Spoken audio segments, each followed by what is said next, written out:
ओम शांति। आज बाबा के 21 नवंबर 2020 के साकार मधुर महावाक्य हैं। एक नज़र कल के अभ्यास के कार्य पर। कल हम सब ने बहुत सुंदर सुखद अभ्यास किया। शुक्रिया बाबा। शुक्रिया करते करते मन प्रभु प्यार से भर जाता है। शुक्रिया करते करते मन अहोभाव से भर जाता है। और इस शुक्रिया को न केवल शुक्रवार हर दिन करना है, ये तो केवल एक रिमाइंडर था। वैसे हमें आँख खुलते भी शुक्रिया करना है, भोजन कर रहे हैं तो शुक्रिया करना है, पल पल हमें साथ की अनुभूति करते दिल से शुक्रिया बाबा करते ही रहना है। ये अनहद नाद हमारे मन को प्रभु से जोड़ करके रखेगा। कोई काम हुआ तो भी शुक्रिया, नहीं हुआ तो भी शुक्रिया। हमें प्रभु अर्पणम करके चलना है। साथ साथ हमने अभ्यास किया, मैं स्व परिवर्तक आत्मा हूँ। विश्व परिवर्तन तभी होगा जब हर एक ये लक्ष्य रखे, मुझे अपने को बदलना है। जो स्वयं को बदल सकता है वही विश्व परिवर्तन के लिए सदा और सर्वदा मददगार है। खुद को नहीं बदल सकते तो दूसरों के लिए सोचना व्यर्थ है। आज के मधुर महावाक्यों में बाबा ने संगम युग की महिमा बताई कि ये सर्वोत्तम युग है श्रेष्ठ बनने के लिए। ये युग है जिसमें आप मनुष्य से देवता बनने की पढ़ाई पढ़ते हो। हम सब बिगिनर्स इस चीज़ को ध्यान से समझेंगे कि जो बाबा की मुरली है ये मनुष्य से देवता बनने की पढ़ाई है। और उसको कोई व्यक्ति नहीं पढ़ाता है, हम सब तो पढ़ते हैं गॉड शिवा से। गॉड शिवा वो परम शिक्षक हैं, परम पिता हैं, कल्याणकारी हैं, जगत नियंता हैं। वो आकर के हमें पढ़ाई पढ़ा रहे हैं। लेकिन क्योंकि ये सब गुप्त रूप से हो रहा है इसलिए बहुत कम आत्माएं उसे पहचानती हैं। तभी श्रीमद् भगवत गीता में है कि मैं जब सृष्टि पर आता हूँ कोटों में से कोई में भी कोई मुझे पहचानता है। मूढ़मती लोग न समझने के कारण, पहचान की कमी होने के कारण श्रीमत पर नहीं चल पाते हैं। इस समय संगम युग के महत्व के साथ बाबा ने माला का महत्व बताया। आपने देखा होगा बहुत से लोग माला का जाप करते हैं तो उसमें सबसे ऊपर फूल होता है। अब वो जो फूल है वो निशानी है कि जो दुनिया से न्यारा भी और प्यारा भी है, जिसको सब लोग नमस्कार करते हैं, वो परमात्मा शिव की निशानी है। फिर दो जुड़वा दाने इकट्ठे होते हैं जिसे मेरू कहते हैं, वो भी यादगार है ब्रह्मा सरस्वती का। उसके बाद जो मणके हैं वो वही विजयी रतन हैं जिन्होंने विकारों पर विजय प्राप्त की। ध्यान से समझेंगे, परमात्मा के जब योग सिखाते हैं उस योग के द्वारा हम अपने मनोविकारों पर जीत पहनना सीख जाते हैं। काम, क्रोध, लोभ, मोह, अहंकार ये बहुत बड़ी युद्ध है और अपने ही विरुद्ध है। अपने अंतःकरण से इन विकारों को निकालना एक बहुत बड़ा पुरुषार्थ है। इस युद्ध में वो आत्माएं विजयी बनती हैं जिन्होंने परमात्मा को अपना साथी और सारथी बना लिया है, जो उसी से ही गाइडेंस लेते हैं, अपनी बागडोर भी उसके हाथ में सौंपी है। हमें इन विकारों पर विजयी बनने के लिए पहले इनको पहचानना है कि ये हमारे शत्रु हैं। हम इन्हें अपना मित्र समझकर चल रहे हैं और क्या सोचते हैं इनके बिना काम कैसे चल सकता। ये काम, क्रोध, लोभ, मोह, अहंकार 5 तो मोटे रूप हैं, इनके और भी बड़े सारे सूक्ष्म रूप हैं, जैसे आलस, अलबेलापन, ईर्ष्या, द्वेष, नफरत। ये सब इनके अंश हैं। इनके ऊपर हमें जीत प्राप्त करनी है तो ये हमें परमात्मा पिता की याद से अभ्यास बढ़ाना है कि हम इन विकारों पर जीत प्राप्त कर सकें। फिर बाबा ने अर्थ बताया, आपे ही पूज्य आपे पुजारी। आपके लिए नया कंसेप्ट हो सकता है ये, हम सो हम, आपे ही पूज्य आपे पुजारी, ब्रह्मा सो विष्णु विष्णु सो ब्रह्मा। अब आप ध्यान से समझते जाएंगे, बहुत ही सहज बात है ये। आपे ही पूज्य आपे पुजारी पहले हम परमात्मा के लिए सोचते थे। अभी परम पिता ने बताया आप आत्माएं सत्युग त्रेता में पूजनीय होती हो, 16 कला संपूर्ण निर्विकारी होती हो। धीरे धीरे आप आत्माएं जब खुद को भूल जाती हो, अपने ही चित्रों की आप स्वयं पूजा करती हो, तो आप पुजारी बन जाती हो। तो हम खुद ही पूज्य थे, धीरे धीरे पुजारी बन गए, अब फिर पूज्य बनना है। यह हमारा फिर से किया गया पुरुषार्थ है कि हम कल्प कल्प पूज्य बनते हैं, विकारों पर विजयी बनते हैं। हम सोहम का अर्थ क्या है? हम ही देवी देवता थे। त्रेता में आए हम क्षत्रिय बन गए, द्वापर में आए वैश्य बन गए, कलयुग में आए शूद्र बन गए, संगम पर आए ब्राह्मण बन गए। फिर क्या बनेंगे? ब्राह्मण से देवी देवता। पहले संगम पर पुरुषार्थ करना होगा। बिना पुरुषार्थ किए, बिना याद किए हम सो देवता नहीं बन सकते। देवी देवता कौन बनेंगे? जो पहले देवता बनने की पढ़ाई को ध्यान से पढ़ेंगे, योग करेंगे। इसी तरह से जो ब्रह्मा है, इसको विष्णु बनने में 1 सेकंड लगता है निश्चय के आधार से, और जो विष्णु है इसको ब्रह्मा बनने में 5000 वर्ष लगते हैं। क्योंकि जो ब्रह्मा है जब विष्णु बन जाते हैं, उसके बाद पहले सतयुग में, फिर त्रेता में, फिर द्वापर, फिर कलयुग, फिर लास्ट में ब्रह्मा बन जाते हैं। इस तरह से आज की मुरली में बाबा ने सारे राज खोले। अब हम एकाग्र होकर सुनेंगे। मीठे बच्चे, ये संगम युग सर्वोत्तम बनने का शुभ समय है। सर्वोत्तम, उत्तम से उत्तम बनने का शुभ समय है, क्योंकि इसी समय तुम नर से नारायण बनने की पढ़ाई पढ़ रहे हो। बाबा की मुरली मनुष्य से देवता बनने की पढ़ाई है, अर्थात भगवान के आदेश, निर्देश, डायरेक्शन, श्रीमत सब मुरली से हमें प्राप्त होते हैं। स्मरण रहे, ये किसी व्यक्ति के द्वारा कहे गए वाक्य नहीं, ये महावाक्य हैं, ये परमात्म ज्ञान है, गीता ज्ञान है। इनको सुनने से आप मनुष्य से देवता बन जाते हो। ये बड़ी सिंपल, बड़ी सहज, सरल पढ़ाई है मनुष्य से देवता बनने की। कुछ ने तुम बच्चों के पास ऐसी कौन सी नॉलेज है जिसके कारण तुम किसी भी हालत में रो नहीं सकते? आपके पास ऐसा कौन सा ज्ञान है जिसके कारण आप कभी रो नहीं सकते? कौन सा ज्ञान है? हम सब ने बाबा की बातें समझी है ना। बाबा शब्द हम परमात्मा के लिए यूज कर रहे हैं। परम पिता परमात्मा ने ऐसी कौन सी बात समझाई जिसको समझने के कारण हम कभी रो नहीं सकते? तुम्हारे पास इस बने बनाए ड्रामा की नॉलेज है। जानते हो हर एक का पार्ट अपना है। बाबा हमें सुख का वर्षा दे रहे हैं, फिर हम रो कैसे सकते हैं? बाबा हम सबको सुख का वर्षा देने के लिए आए हैं, तो हम रो कैसे सकते हैं? पर वहाँ थी पार ब्रह्म में रहने वाले की, वो मिल गया। अक्सर क्या होता है, कोई शरीर छोड़ता हम रोने लगते हैं। जब हम रोते हैं तो सामने वाले को बहुत कष्ट मिलता है।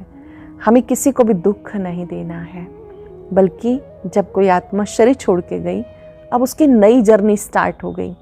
जब कोई यात्रा पे जाता है तो हम क्या कहते हैं? Happy journey.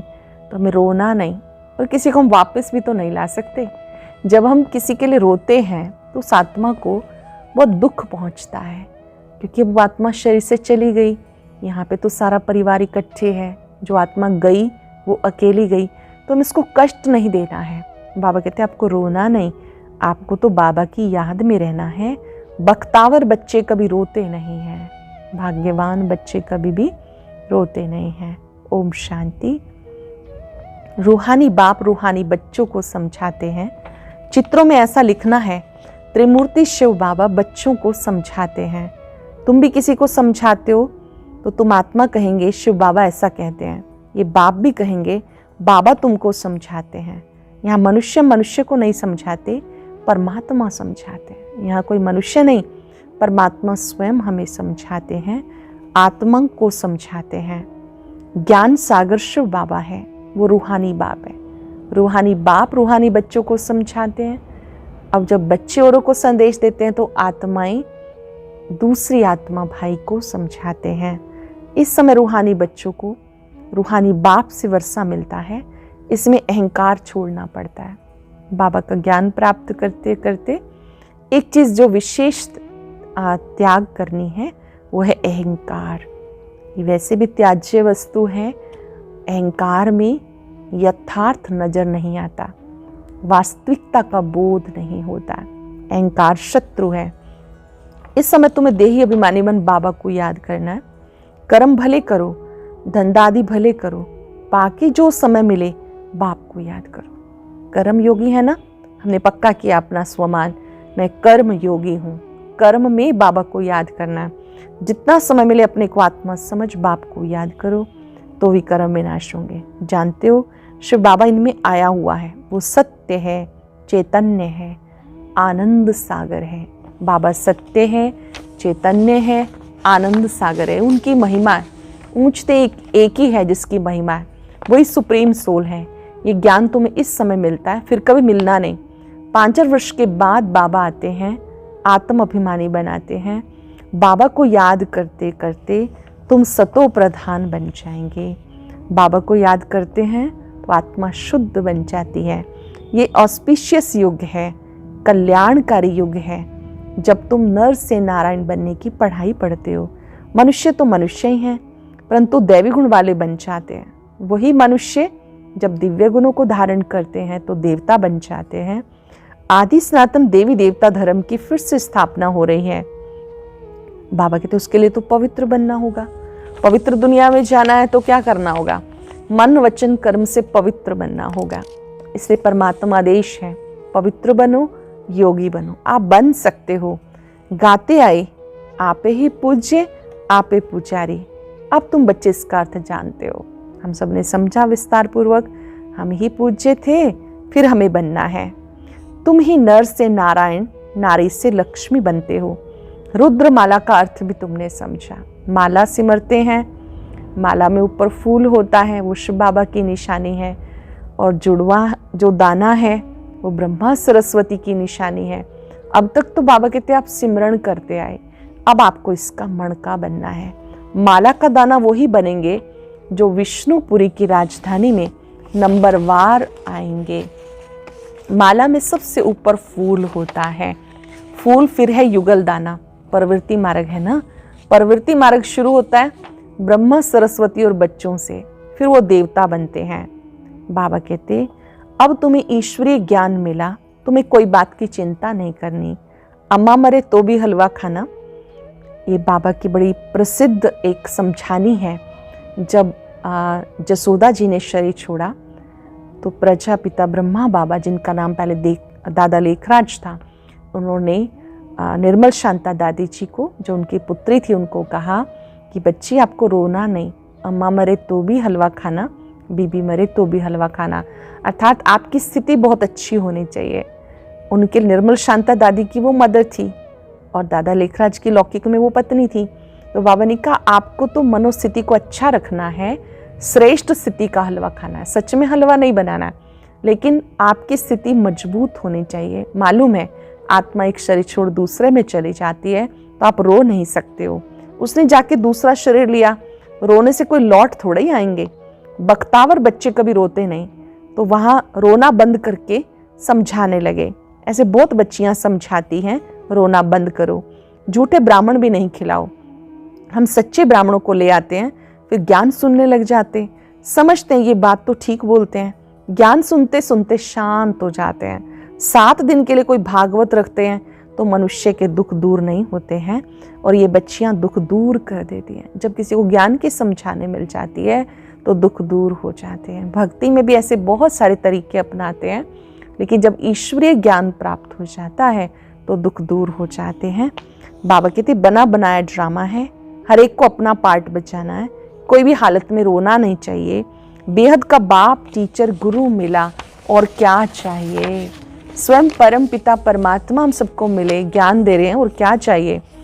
बाबा कहते तुम मेरे बच्चे हो, मैंने इनका नाम ब्रह्मा रखा है।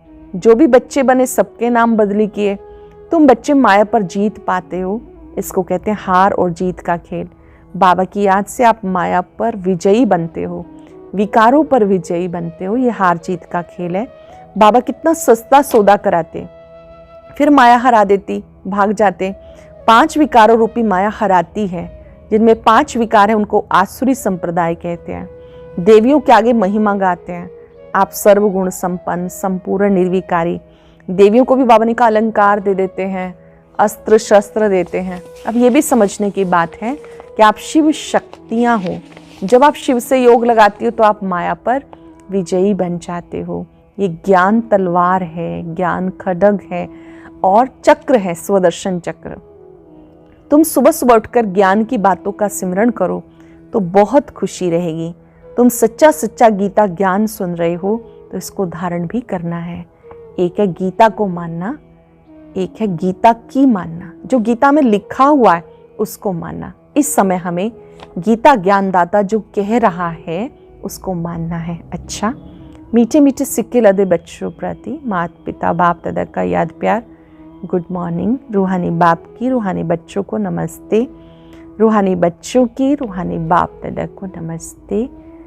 हम सब बच्चों की ओर से बाप दादा को नमस्ते, गुड मॉर्निंग, शुक्रिया बाबा, शुक्रिया।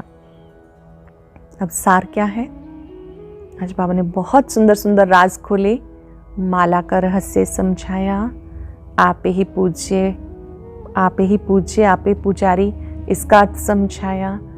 और साथ साथ देवियों को अस्त्र शस्त्र क्यों हैं, संगम युग का महत्व क्या है। पहले पॉइंट है ज्ञान तलवार से विकारों को जीतना है, ज्ञान के संस्कार भरने हैं, पुरानी दुनिया और पुराने शरीर का संन्यास करना है। बुद्धि से बाबा कहते इसको भूल जाना है। भाग्यवान बनने की खुशी में रहना है। कौन मिला, कौन हमें पढ़ाता है, इस खुशी में रहना है। किसी भी बात की चिंता नहीं करनी। कोई शरीर छोड़ देता है तो रोना नहीं, बाबा को याद करना है। अब वो आत्मा नई जर्नी पे चली गई तो बाबा को याद करना है। बहुत सुंदर वरदान। ताज तख्त को कायम रखने वाले निरंतर स्वतः योगी भव। ताज और तख्त को सदा कायम रखने वाले निरंतर स्वतः योगी भव। जब हम बाबा के बच्चे बनते हैं तो कौन सा ताज मिलता है? जिम्मेवारी का ताज। तख्त मिलता है, दिल तख्त।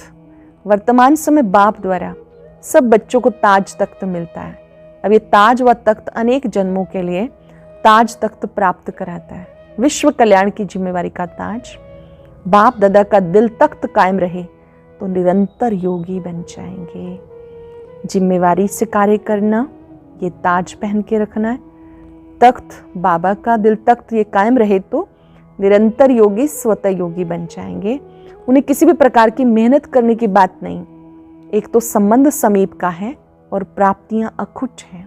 बाबा मिला, कितनी प्राप्तियां हैं। जहाँ प्राप्तियां हैं वहाँ स्वतः याद रहती है। बाबा की याद से शांति की प्राप्ति, सुख की प्राप्ति, आनंद की प्राप्ति। इन प्राप्तियों को याद करेंगे तो मन बाबा के प्रति और अधिक समीपता का अनुभव करेगा। स्लोगन है प्लेन बुद्धि से प्लान को प्रैक्टिकल में लाओ तो सफलता समाई हुई है। अपनी बुद्धि को प्लेन रखो, व्यर्थ से मुक्त रखो तो सफलता मिल जाएगी। आज हम सब अभ्यास करेंगे। मैं बाबा का सिक्के लद्दा बच्चा हूं।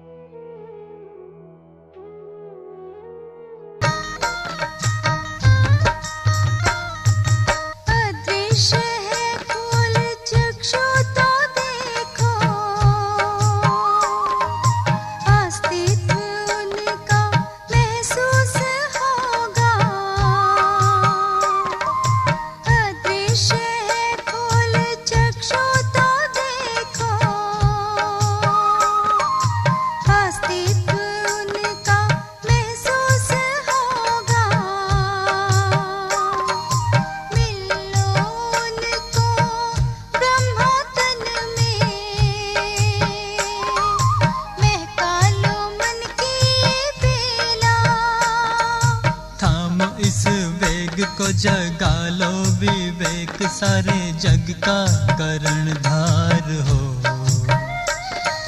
मुरली की तान बज रही